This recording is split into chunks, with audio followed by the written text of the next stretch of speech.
Hi there. So excited to join you all. I'm Julie Foudy, two-time World Cup champion, two-time Olympic gold medalist, former captain of the U.S. women's national team. I like to say really the best water girl we've ever had on the U.S. women's soccer team. Um, but it is my great honor. This is so cool to introduce my friend and the president of U.S. Soccer Federation. She is two-time Olympic gold medalist, World Cup champion, National Soccer Hall of Famer, of course, the first female president of U.S. Soccer, a trailblazer on and off the field to play, Cindy Parlow. Cone, slow clap for Cindy. Hi, darling. Hello, Jules. Good to see you. Hi, friend. Thanks for doing this. And most importantly, congratulations because I'm here. Obviously, we're going to talk about all you've done with equal prize money for the two national teams and the historic collective bargaining agreement that came with that. But most importantly, right now, I am honored to present to you the 2023 WBC Trailblazer in Gender Equity and Diversity Award. Congratulations. Thank you. What a huge honor.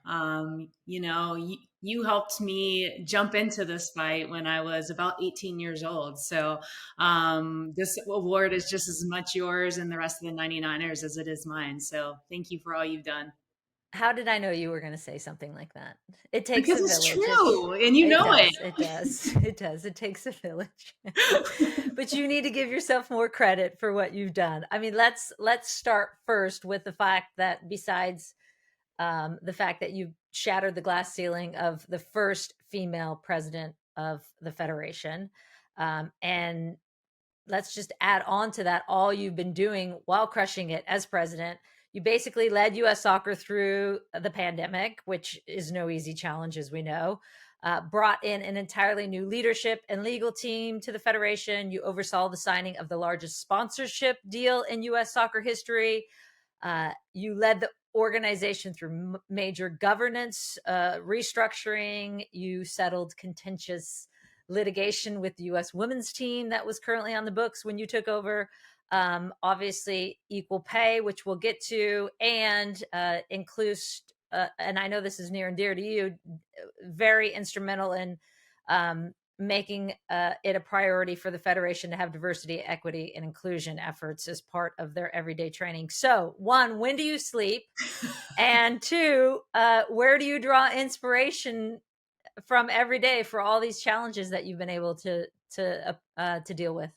Yeah, to be honest, sleep has not really been my friend the last 3 years, but I'm working on that, life goals. So I'm a work in progress. But my inspiration comes from two places. One, those that came before me, from Billie Jean King, who has been in this fight for over 50 years, to you and the rest of my 99 teammates that really were my introduction to this fight and to what it was to actually represent your country and to how to lead. And so on that end, but then on the other end, I'm a youth soccer coach. So I draw the inspiration from the kids every day, just trying to make this sport a better place for them as they grow up and continue on in the sport, whether they reach our national team or just play recreational soccer throughout their careers. So there's a lot of inspiration out there.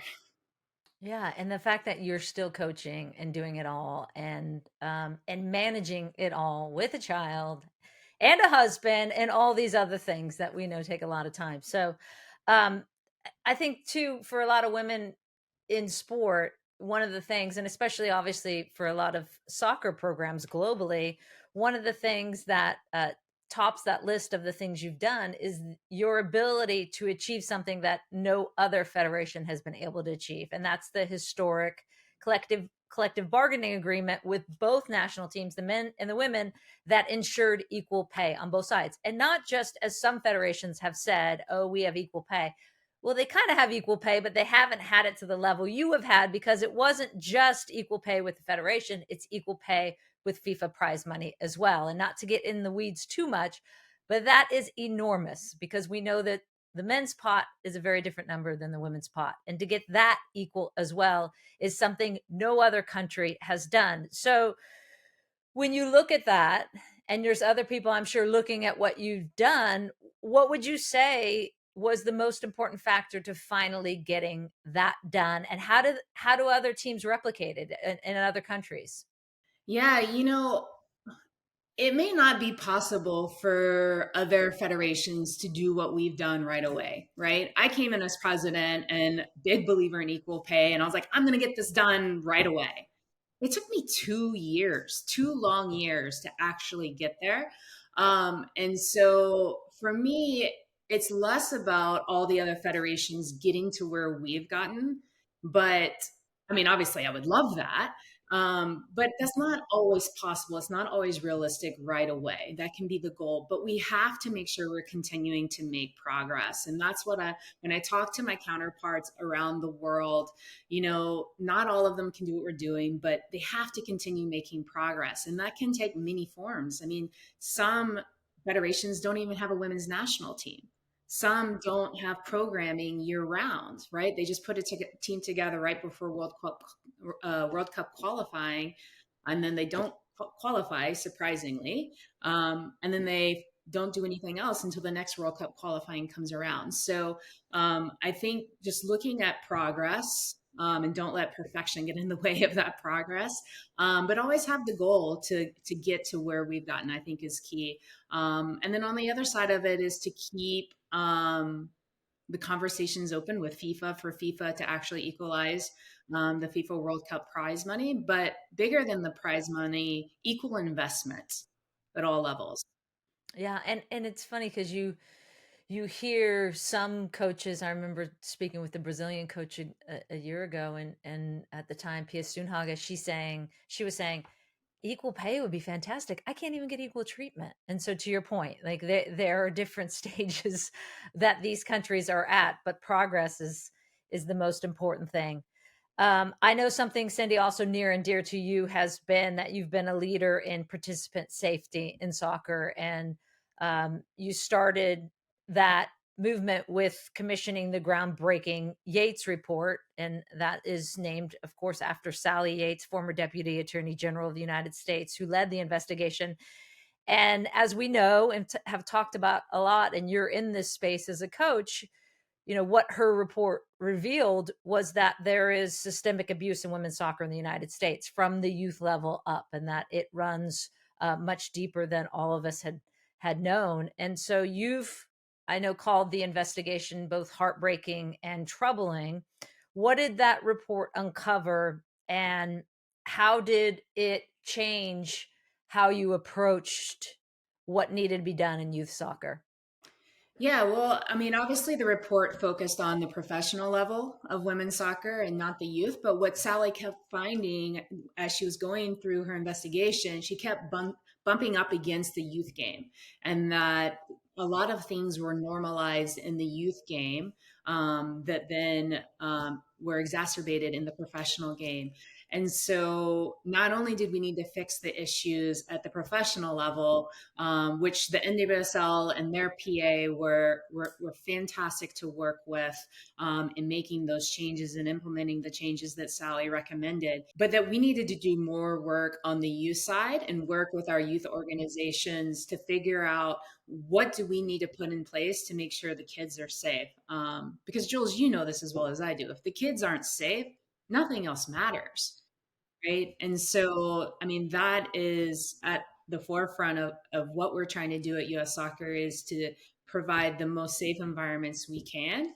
And then layer on top of that the actual soccer development and each individual child development as well. You've also been focused on DEI and increased opportunity for players, of course, but also coaches, referees. Where have you had the most success in those areas, and what have you learned from some of the research gleaned? Yeah, so I think the area that I've had the biggest impact on is our staff at US Soccer. Now our senior leadership team is over 50% women, which was not the case 3 years ago. Our board is over a third, I think is a third women and over 50% diverse. So which is pretty cool. But I think there's no secret that we have a lot of work to do on the field, whether it's players, coaches, referees, administrators in our game. We have to make sure that our game and those working in our game reflects the diversity of our country. So that's the work we're doing now. I worked with a consultant company to do some research on why minorities weren't choosing soccer, what were the barriers, and how do we work to remove those barriers. And so we got a lot of things out of that report that we're now working with our member associations that work in the youth game to figure out how we can work with them to remove those barriers and open up our game. Because, Jules, you know as well as I do, this game gives you so much. um, I'm the person I am, the leader I am, even though I was silent when I was your teammate, didn't talk very much. But I was always observing and learning from you and Carla and Christine Lilly, Brianna, and everyone else about what it was to be a leader, to be a good person. And so I've taken all those lessons, and it doesn't take the national team to teach you those lessons. You can learn those lessons at the youth level as well. So to make sure that every kid in this country that wants to play our sport, that wants to learn those lessons through our sport, has the opportunity. I love that. It's so important as well because you're just spreading that joy that we talk about so often with sports. You are responsible, and maybe people don't know the breadth of what you oversee, but it's not just the men's and the women's national team. Of course, there's 12 national teams because you're talking about. 27. Oh, sorry, 27. Stop it. Yeah. Oh, I'm look gonna who's fire my calling. researcher. Mia is calling. Oh, Mia. Sorry, we're having a Sorry, conversation, Mia, Mia. we're busy. We're busy. Oh my gosh. Okay, so 26 national teams. 27, get it right. Sorry, 27 national teams.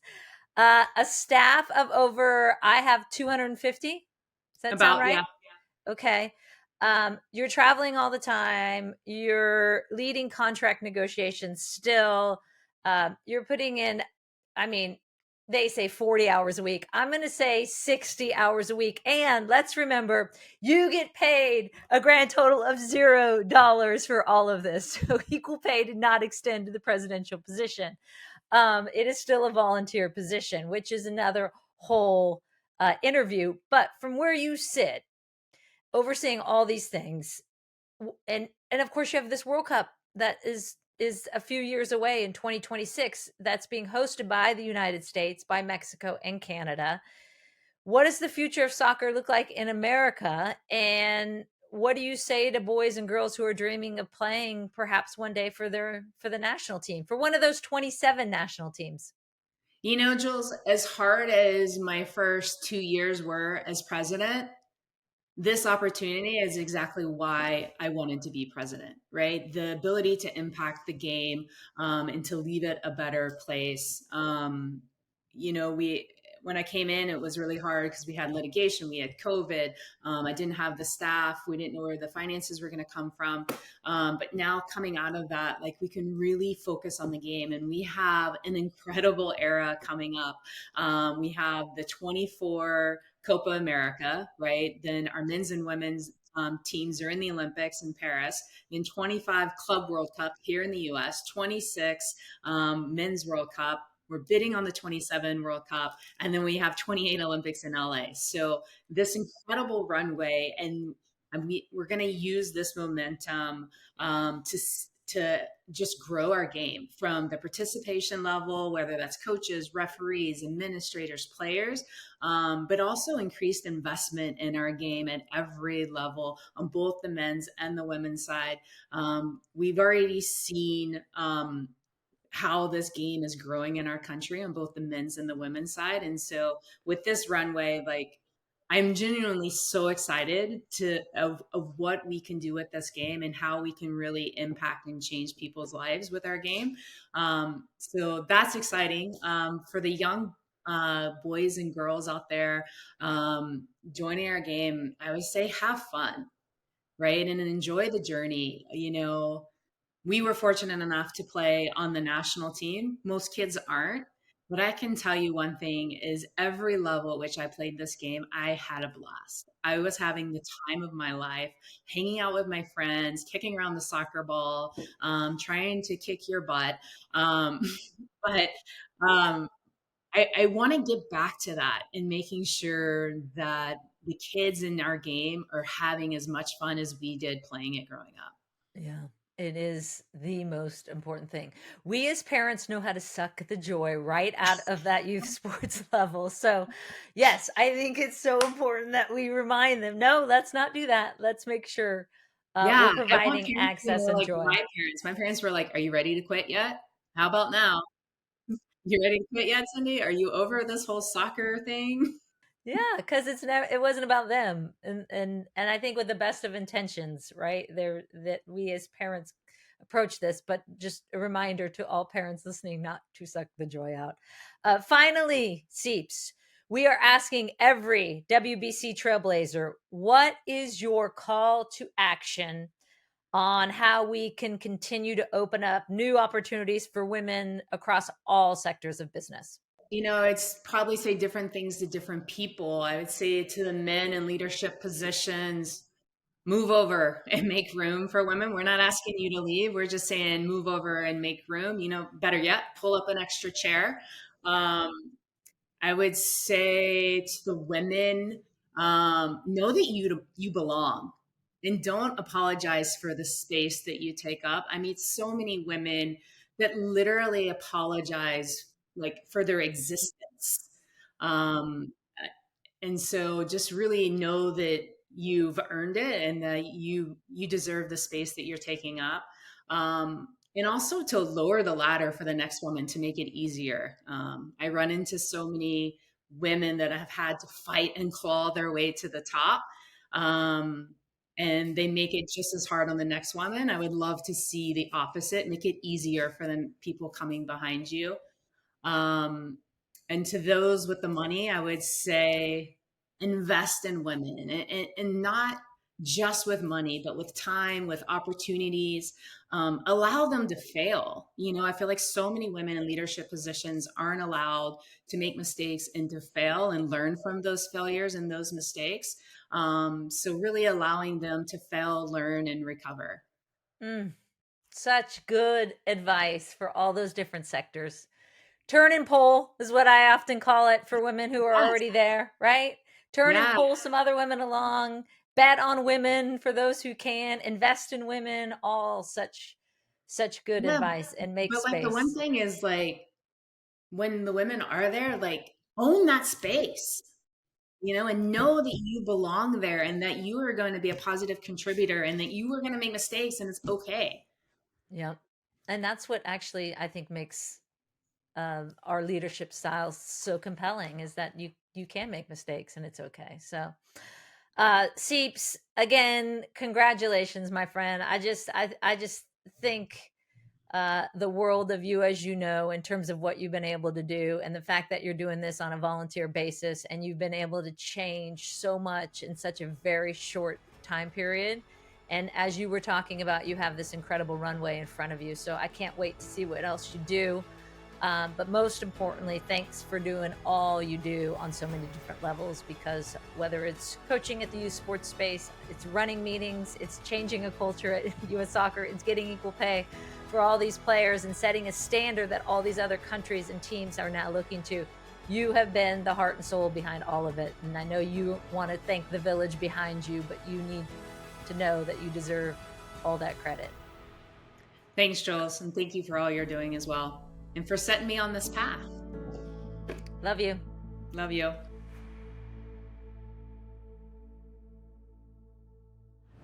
Hi, I'm Ashley Ferguson, and I am on the Inclusion Council here at Dealer Tire.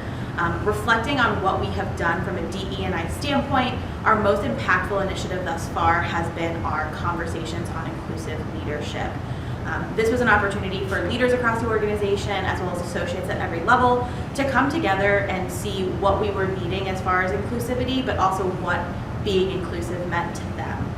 Through these conversations, we've been able to collaborate across the organization to build an amazing DE&I roadmap that plans out the next couple of years for us from a DE&I perspective.